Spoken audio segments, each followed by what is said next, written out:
After successfully redeeming the Wyander, I abandoned him and returned to the real world. The boy squatted under the eaves for 3 months. His stomach hurt so much that he vomited blood.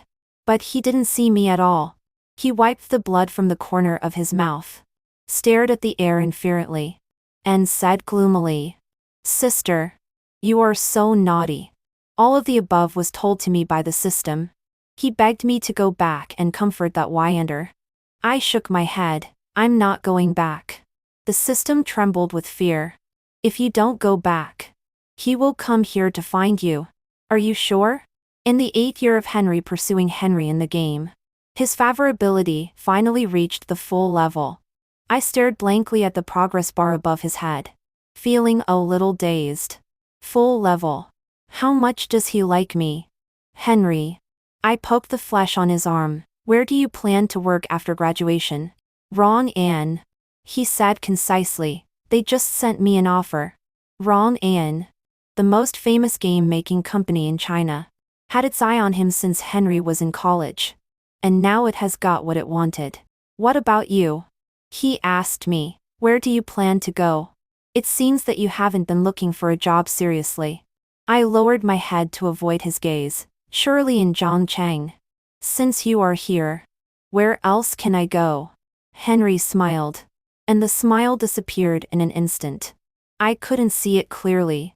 The system said that Henry was a Wyander who would imprison the female lad in the basement, and keep her like a dog. My task was to make him like me. Let him feel the love in the world. And redeem his originally lonely and miserable life. Now he has fallen in love with me.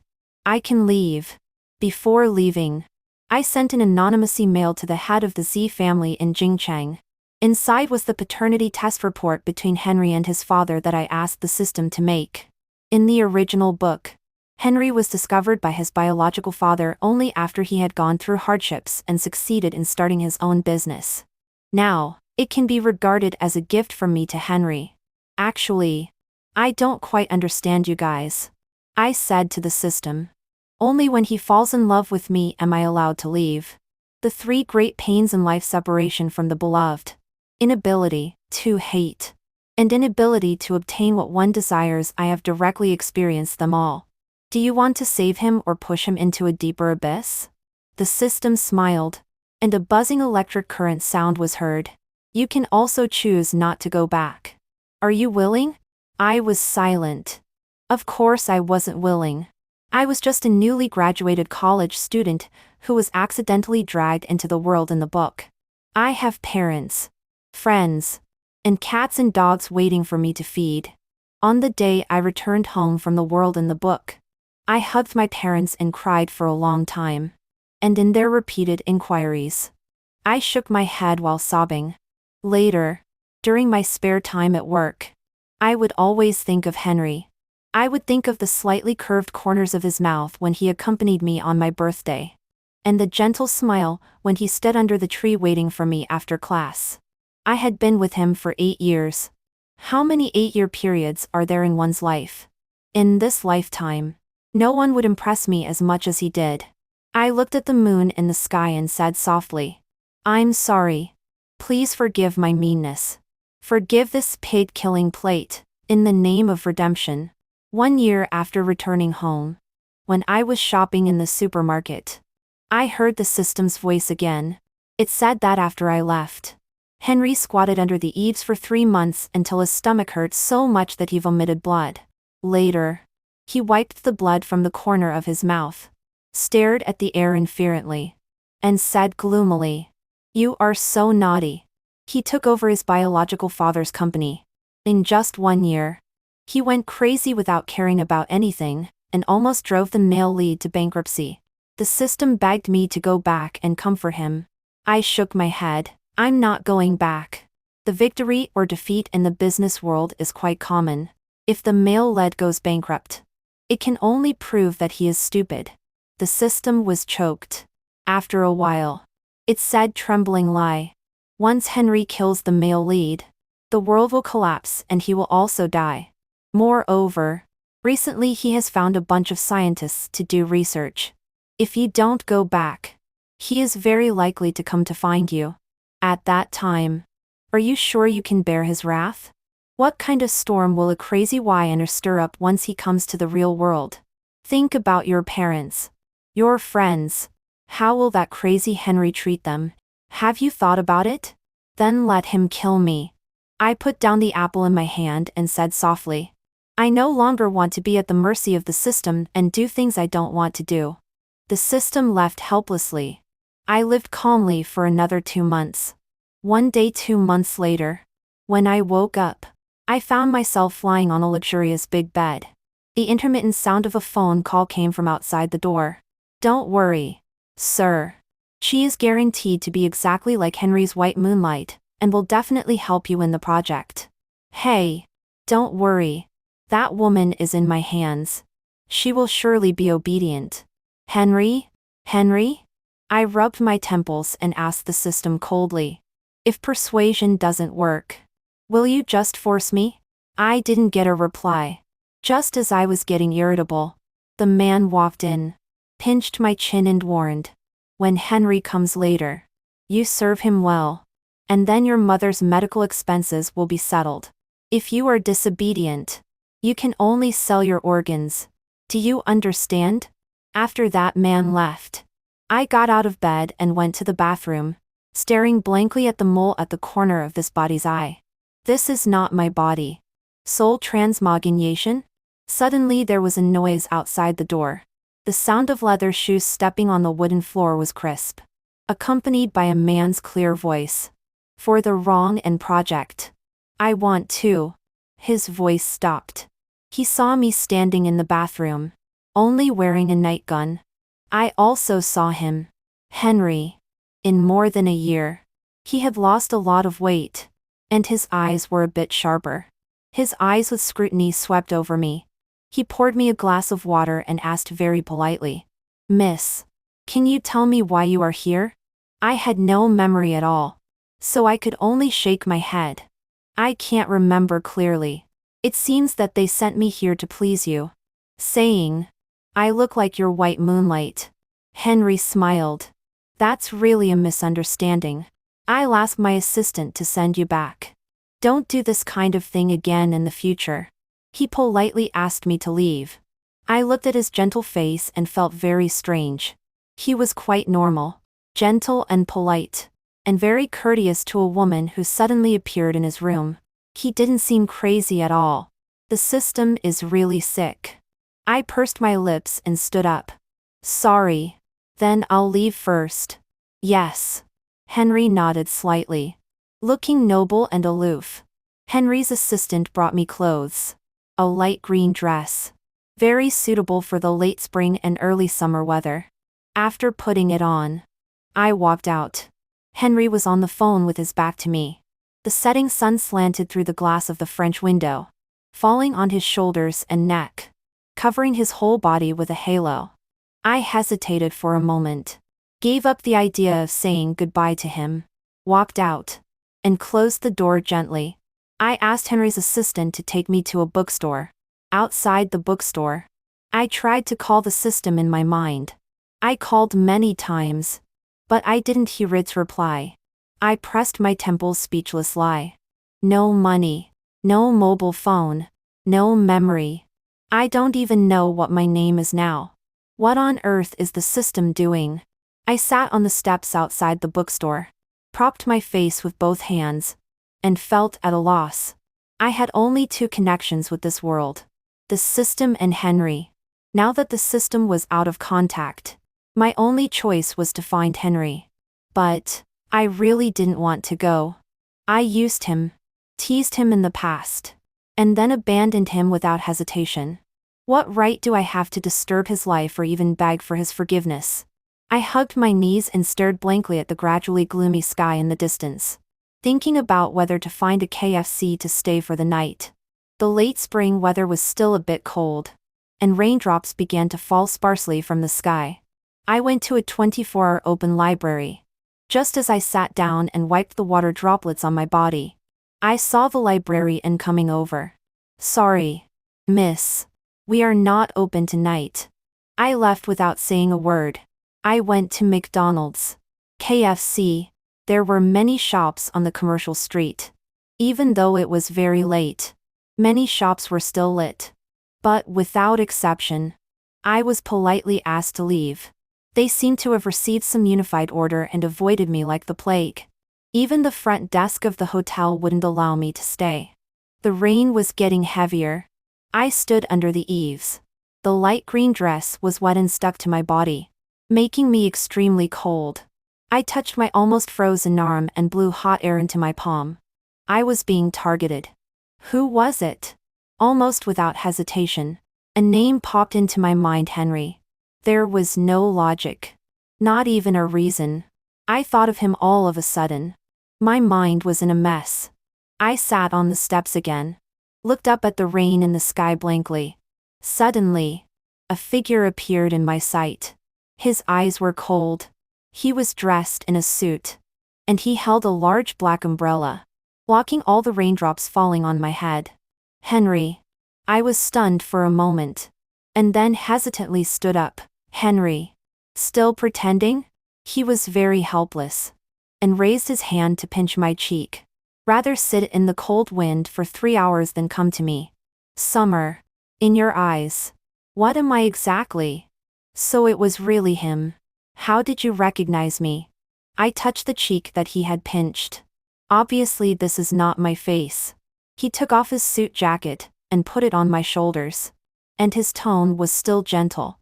No matter what you look like, I will recognize you. He held my cold hands. Are you hungry? I'll take you to dinner. After that, he firmly grabbed my wrist and pulled me forward. He was very forceful and it hurt a lot. But I didn't dare to speak. This was different from the expected reunion scene. His expression was too calm. So calm that I felt a little flustered. He took me to a Cantonese restaurant. He helped me serve a bowl of soup and then put on gloves to peel shrimps. His eyes were serious and focused, just like an ordinary couple on a date. As if there were no barriers between us. But I knew it was not the case. Henry. I couldn't help asking him, why don't you ask me? Ask what? That is. I suddenly disappeared and then reappeared like this. Aren't you really curious? He smiled and put the peeled shrimps into my bowl. Just think there is nothing to say. You saved me just to go home, and every word of love you said to me was a lie. You are such a good liar. Why should I get false information from you? I was stunned. After a while, I clenched the chopsticks in my hand. Sorry. He knew everything. As expected of the villain who could drive the male lead to bankruptcy. In the face of the truth, all words seemed so powerless. I didn't know what else to say either. Let's eat. Henry leaned back on the chair. His eyes were very cold. And it was obvious that he was in a bad mood. I didn't dare to ask him anymore either. After the meal, Henry asked me, do you want to go back with me? I nodded. He smiled gently, picked up the teacup and took a sip. His voice was calm. If you had other places to go, you probably wouldn't have agreed. I heard from that system that you didn't want to come back. Didn't care about my life or death. Didn't care about this world. And I was less attractive to you than an apple. He laughed at himself. Summer. Do you think I'm very pitiful? You left. Abandoned me. And used my love to leave me. All my sincerity and efforts were just tools for you to achieve your goal of going home. But even so, I still pestered you to take you home. Just like a dog. Tamed by you. Only recognizing you as its master. Sorry. I put down the tissue in my hand. Henry. You once said that you would be with me forever. He calmly interrupted me. But you broke your promise. Summer. You don't want me. I can only keep you in my own way. It was also at this time that I gradually felt the weakness in my body. The feeling of being unable to move at all made me panic. My eyes fell on the lemonade he had just poured for me. I couldn't believe it. What did you do? Just a little drug to make you rest. He twirled the ring on his right middle finger. Summer. When you decided to leave me, you should have thought that this day would come.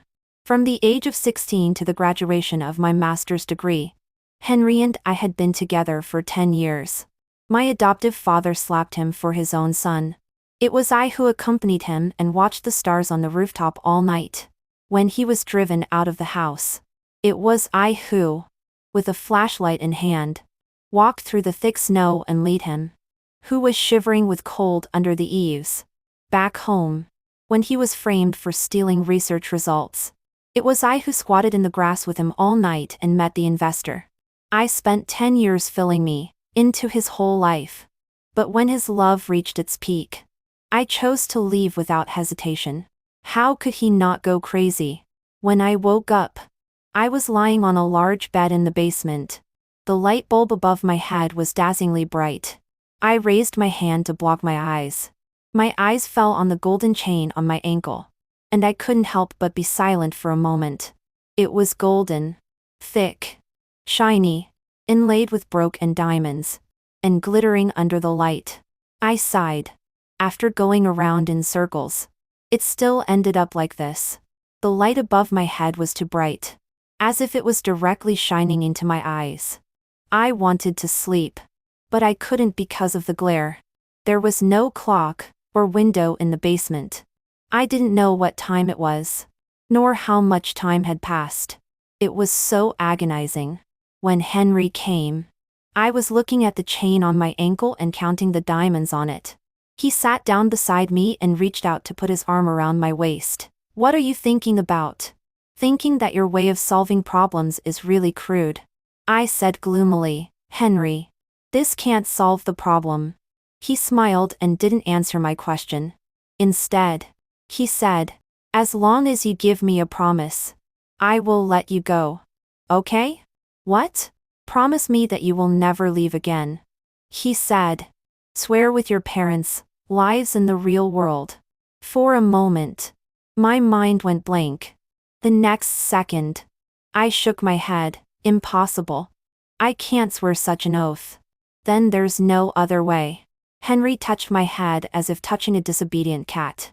His voice was very soft. "I'm afraid you will have to stay here all your life."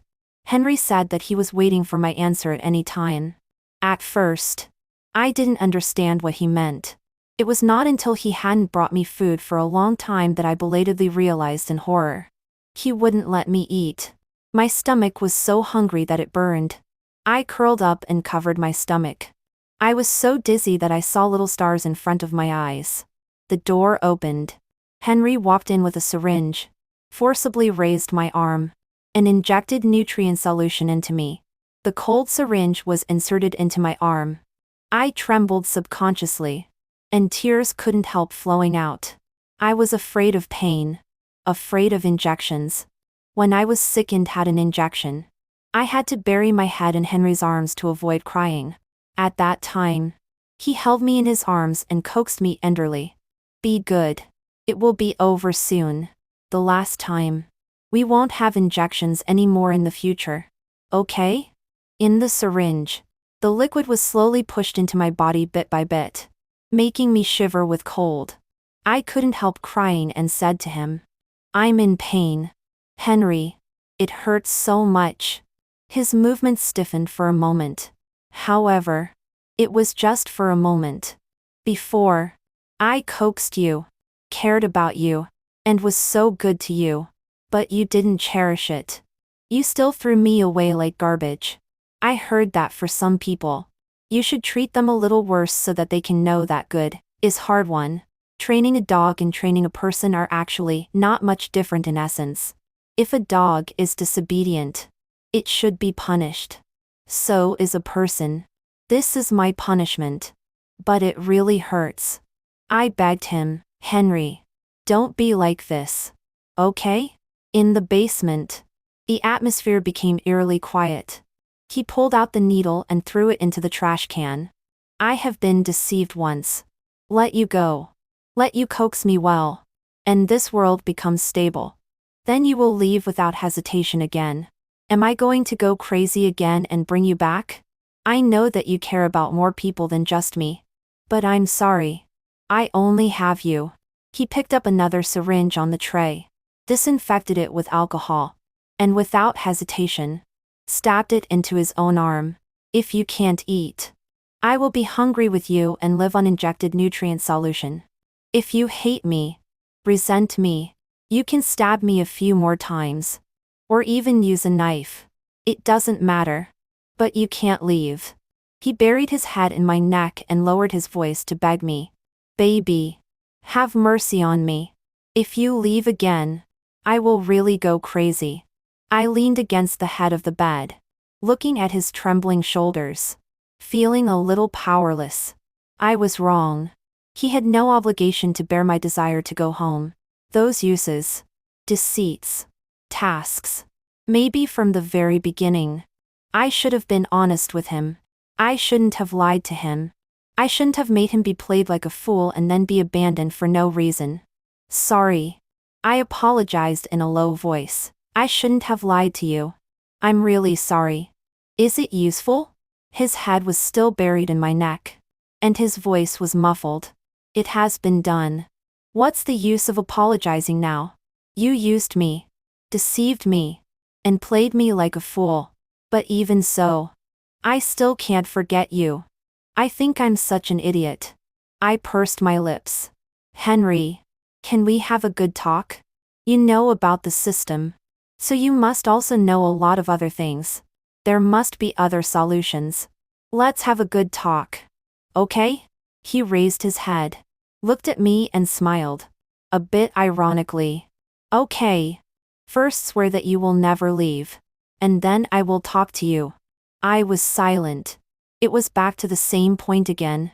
Henry was obsessed, and pushed the relationship between him and me into a deadlock. After that day, I hadn't talked to Henry for a long time. The nutrient solution kept me alive, making me in a state where I couldn't die but was extremely weak. Day after day. I could even feel the bones protruding under my skin. Henry was also getting thinner and thinner. His face became thinner. And the skin was tightly attached to his excellent bone structure. It wasn't ugly.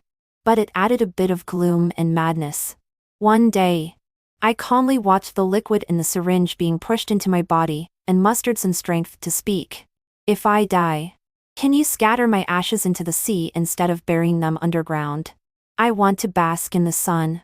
I hadn't seen the sun for a long time. Something that was once within easy reach had become a luxury that could only be obtained by death. Henry's originally expressionless face instantly became gloomy. As long as you give in, I will let you out. I smiled and buried my head in the quilt. Go away. I don't want to see you. Another day. It probably rained outside. The syringe carried a faint coolness. Henry brought me a fairy tale book. He leaned against the bedside and read, The Little Prince, in French all day. Actually, I didn't have much strength to think anymore. I just vaguely remembered that once I watched the theater version of The Hunchback of Notre Dame, and told him very excitedly, French is really beautiful. If someone could tell me a story in French, I would surely marry him. I smiled and asked him, Do you think that after I die, will I become a star in the sky? Will it be one of the stars where the little prince once stayed? He was silent. After a long time, he raised his hand and touched my head. You won't die. Yes. I will. I told him. No one likes to be raised like a dog. I would rather die as a person, than be locked here by you like a dog, wagging my tail and begging for pity. His face was pale, and he staggered away. Probably he was in no mood to make new clothes either. His suit hung loosely on him, as if he had a serious illness. He looked pitiful and terrifying. Later, after injecting the nutrient solution, he always stared at me in a daze. Sometimes he would bring over a bowl of seafood porridge and ask me if I wanted to have a taste. I shook my head and said hoarsely, Are you hungry? You can eat it. Don't worry about me. He was silent for a moment, and suddenly let go. The bowl fell heavily on the ground, and the porridge spilled out. His leather shoes stepped on it, making the ground messy. I subconsciously closed my eyes. But after waiting for a long time, I didn't hear his roar. When I opened my eyes, I saw his red-rimmed eyes. Tears flowed down his cheeks one by one. onto his lips, neck, shoulders. He was crying. What should I do? He knelt down. His suit pants were stained with porridge, sticky and dirty. But he didn't seem to notice at all. He asked me desperately, "What should I do to keep you, baby? I've lost. Tell me, what on earth should I do?" I raised my hand and wiped away the teardrop rolling down from the corner of his eye, and silently breathed a sigh of relief. He gave up. I won this game. Going home was my bottom line. On this point, I would never give in. A nutrient solution could only sustain life for 1 to 2 months at most. I bet my life against Henry. And he gave up. He loved me. He lost. He unlocked the chain and carried me out of the basement. The long-lost sun shone on my head. In a daze, I looked up at the roses all over the garden outside the glass window. "Very beautiful," I said to him. His arms holding me tightened. When the doctor came to examine me, he sat on the sofa beside me and looked expressionlessly at my bony arms. "Don't you need the doctor to examine you as well?" I turned my head and asked him. "Henry, you've lost a lot of weight too." His movement paused for a moment. Still, he didn't say a word or even pay attention to me. He got up and walked out, his shoulders slightly hunched. In the middle of the night, his hot body pressed against my back, and his shoulders were wet and a little cold. He was crying. His fingertips rubbed the protruding bones on my wrist, and he sobbed, "I'm sorry. I didn't want to hurt you. I'm sorry." He repeated it many times. I sighed and turned around. Obviously, he didn't expect me to still be awake. His crying movement stopped for a moment. The tear stains were still at the corners of his eyes, and his dazed expression was like that of a big brown clumsy bear. "Stop crying." I raised my hand and wiped away the tears from the corners of his eyes. "We were both wrong. I don't blame you. Let's let this pass. Okay? Let's figure out a way together and just live well in the future. Henry, don't be sad. If possible, I also want to stay by your side. I love you. People are not plants or trees. Who can be without feelings? I'm not an emotionals goddess. Even though I had the purpose of using him, I couldn't help but be moved by his kindness. As early as a year ago, or even earlier, I had realized that I loved him. "It doesn't matter whether you love me or not. We will be together," he said in a low voice. Surely. At first, I didn't understand what he meant. Until I had recovered my health. He took me to the laboratory he had set up. I was stunned as soon as I entered. Many big and bright screens. Many white mice as test subjects. Many sophisticated instruments that I couldn't understand. But these were not the key points. The key point was the people. The researcher closest to me dug out the brain of a white mouse with pliers and reported like a robot. Test subject no. 72 failed. Two researchers walked side by side, holding two flat and white mice in their hands. Well, they were already like a piece of paper. According to the test results, the teleportation process will make living things two-dimensional. They walked away. I stood there blankly. I asked them to find a way to travel between different worlds. There are no results yet. But I think it will be soon. Henry turned around satisfied and grabbed my arm. "If you don't want to stay, I will follow you back. Then, I will go back to your world with you. And we will live together there forever." He stared at me closely. His eyes were as crazy as those of the researchers. I took a deep breath. "Henry. Look up. Baby."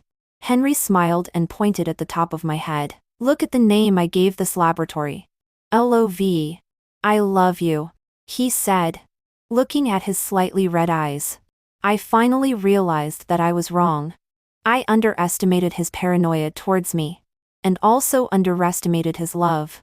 I originally thought that one day, Henry would walk out of the gloom of my leaving, be the high and mighty Henry, and be prosperous forever. Unexpectedly, before he could walk out, he had already been driven crazy by this love. I was completely wrong. I took a deep breath, raised my arm, and put it around Henry's waist. It will surely work. We will be together forever in the future. Come on. He smiled. He smiled with his eyes curved. Very beautiful. He reached out and hugged me back and said in a low voice, "When it succeeds, I will go home with you." My body stiffened.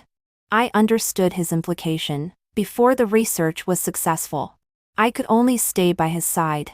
I once thought that forcing him to let me out of the basement meant that I had won. And at least I could gain a little initiative in this relationship. Unexpectedly, one link after another, I was still firmly held in his hands. When shopping, I bought a cup of milk tea and sat in the rest area, propped my face with my arm, and seriously counted the number of bodyguards outside the forged ceiling window. 1, 2, 3. There were 10 of them. And these were just the ones I could see. I took a sip of the milk tea, not knowing what to think. Suddenly, someone sat opposite me. I didn't know him. I couldn't even describe his appearance. I could see him, but his facial features couldn't enter my mind. "Hello, Miss Summer." He smiled and said to me, "I'm the form of the system in this world. The system asked me to stop Henry from conducting that research. The main characters must not leave the world. Otherwise the world will collapse and all the creatures inside will be annihilated." His voice was emotional but very decisive. "You must stop him." What I thought of was another thing. He can't leave. But I can't ravel around randomly. Does that mean there is also a protagonist in my world? Am I just an unimportant NPC?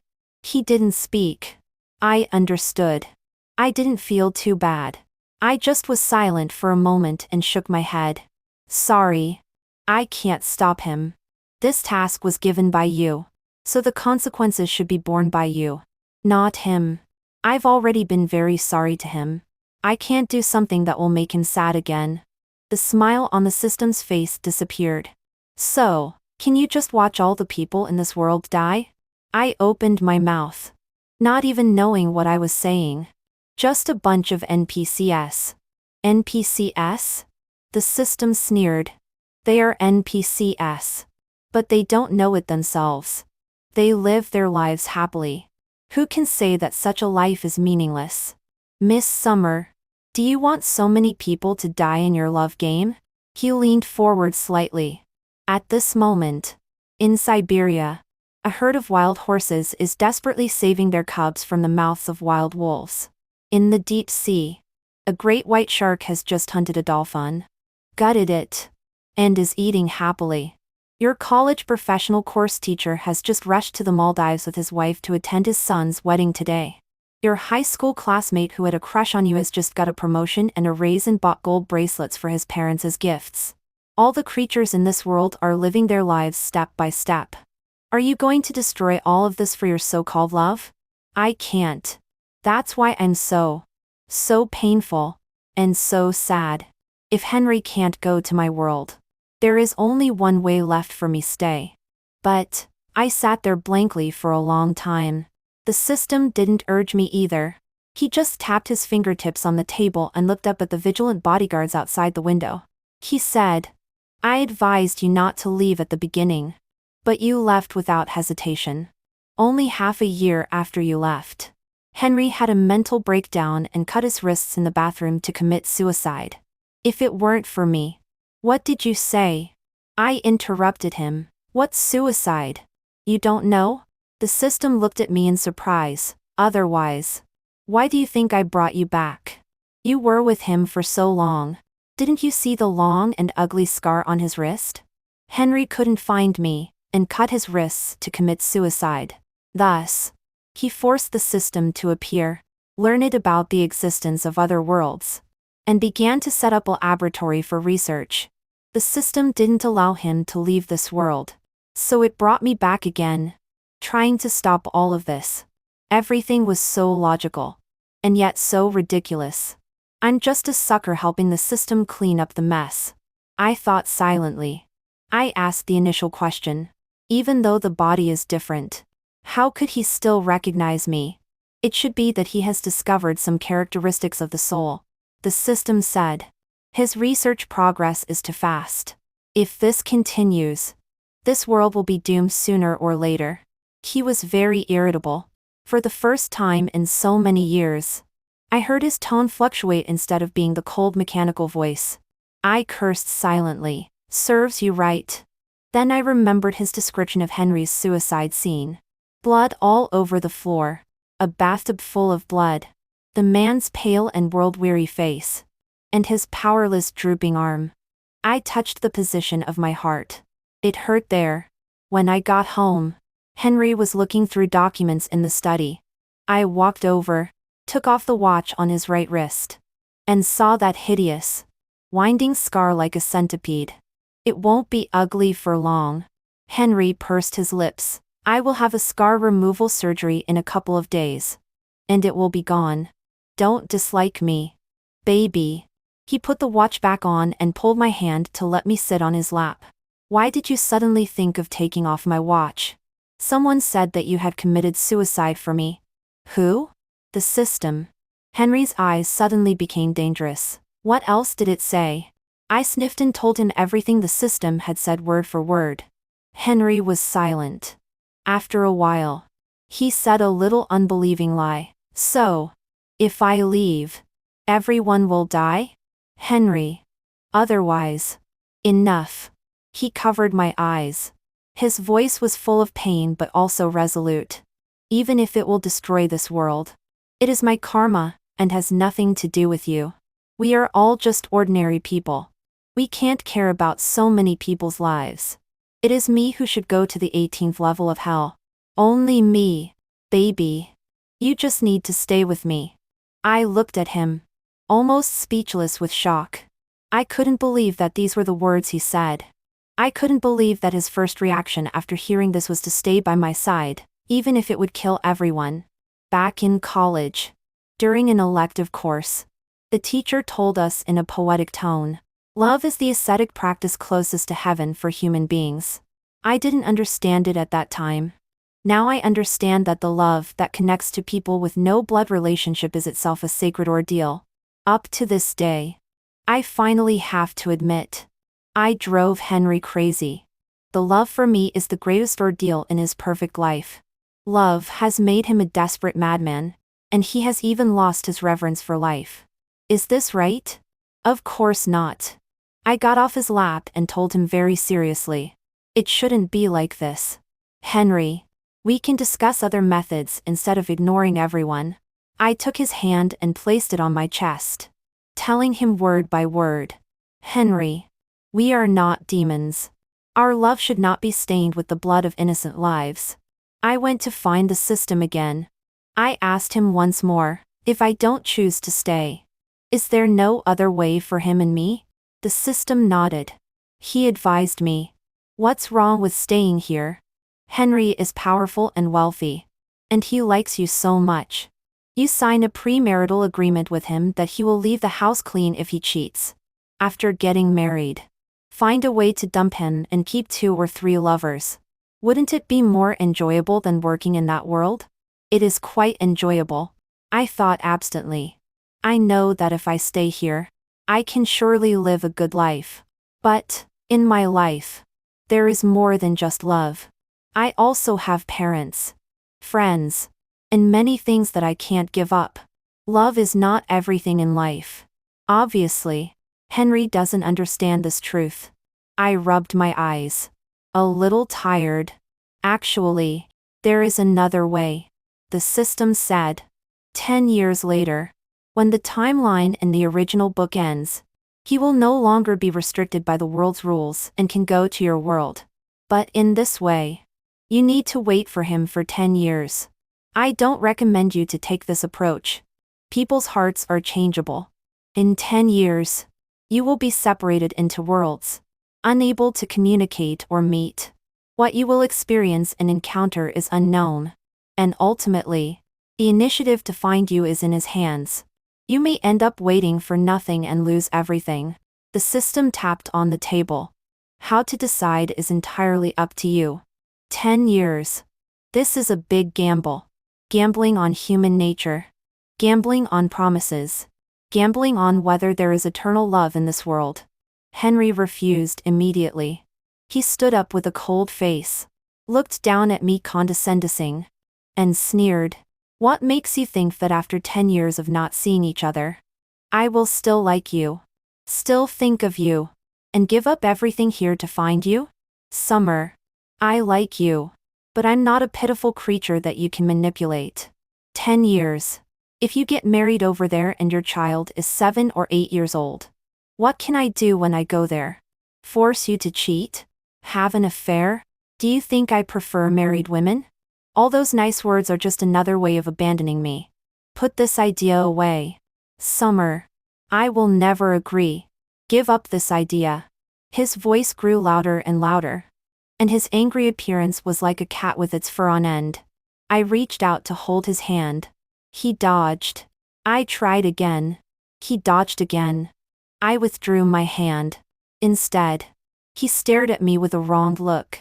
Why are you so impatient? His words stopped. Because I stood up and kissed his lips. I will wait for you for 10 years. I accepted this big gamble. Gambling that 10 years later, we will still be in love. These days, I've been thinking about whether I was wrong in the past. I courted you, made you depend on me, but also made your life only about me. You don't have other friends, hobbies, or other things you particularly like. Your obsession with this world is based on me, so you could commit suicide so easily. Henry, haven't you noticed? You are almost driven crazy by the love between us, forced to forget public order and good customs, and lost your reverence for human life. This is wrong. I grabbed his hand and pressed it against my chest. Life is not just about love. Henry, you have now found your biological parents and have relatives who love you. You should also try to live a life without me. If you try and still don't like it, then come to me. Believe me. Henry, I will always wait for you. These days, I could always see the greetings from Henry's biological parents on his phone. It's cold. Remember to add clothes. Do you want to come home for dinner tonight? Mom made chicken wings. Don't work too hard. The company is not as important as your health. Juan Ann, come home and have a look when you have time. Now, he is also sincerely loved by others. I can no longer be a stumbling block in his communication with this world. Only when I leave completely can he walk out of the obsession named love, and feel the warmth of this world. If 10 years later, you don't come, I will also be very happy. This means that you have found a new sustenance in life, have other things that you can't bear to part with, and you can live a good life without me. Even if you don't come to find me, I will be happy for you. I told him very seriously. Henry, love is not possession. I love you, so I hope you are happy. How can I be happy without you by my side? He hugged me gloomily and still refused. I pinched his ear. Don't be so pessimistic. Maybe it won't be long before you can find a way to travel through time and space and bring me back. By then, I can't ravel between the two worlds. I can work in that world during the day and come to sleep with you at night. Henry, you are really optimistic. He held me on his lap, buried his head in my neck, and closed his eyes without speaking. It doesn't matter. If he doesn't speak, I will. I have a lot of places I want to go. Go to Iceland to see the snow. Go to Siberia to see the wolves. Go to Madagascar to see the penguins. Go to the tropical rainforest in Brazil. Henry, let's prepare 10 places and go to one every year. Okay? In this way, even in different worlds, standing on the same land is equivalent to our reunion. I will write to you every year and put the letters in a box. All my happy, joyful, and aggrieved things will be told to you in the letters. Love doesn't require too much sacrifice. I can't give up my parents for love. Just as I don't want Henry to give up his original life on a whim. Life is originally a big gamble. I am the crazy gambler among them. I placed a 10-year bet on my own life. The ending of the story is obvious. Once I make a decision, I will never look back. Henry knew this very well, which was why he was extremely depressed and lost. I'm abandoned by you again, he said.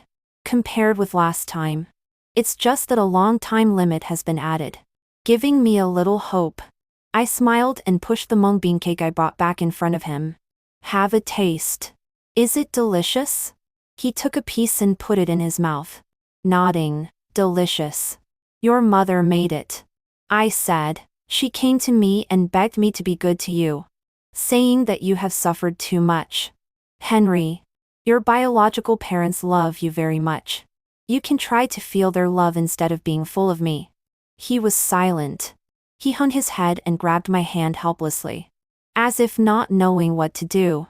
I touched his head. Your research progress is very fast, I said to him with a smile. Maybe in a year, or even earlier, we will be able to meet again. Henry, I hope that when we meet again, I can see you happy. I love you, so I hope you are happy. I said this to him again. In response, he hugged me tightly. When will we meet again? Maybe in 1 year, 3 years, 10 years. Maybe it will only take a few months. It doesn't matter. No matter how long it takes. As long as we can meet again, it means that I have won the bet. At least at the moment of reunion. I will believe that there is truly eternal love in this world. When the system sent me home, it asked me, are you so sure that you won't get married within 10 years? I smiled and said inferently, in this lifetime, except for him, I will not form a family with anyone else. Marriage is not such an important thing. Under modern technology, one can also live a good life alone. I only want to develop an intimate relationship with someone I love. If not, I would rather live alone. The system sighed. Why bother? I twitched the corner of my mouth. He wanted me to stay. I know. From the beginning. In his eyes, the best ending between Henry and me was for me to stay. Not this absurd gamble. Maybe in his eyes, the wishes of NPCs are not important. Or maybe he thinks that as a woman, I am born to sacrifice my independent personality for men. However, I stick to my bottom line. Can you take a message for me? I asked him. He nodded. What? Please tell your boss who came up with the idea of courting until the favorability reaches the full level and then leaving. It is really a once-in-a-million-year idiot.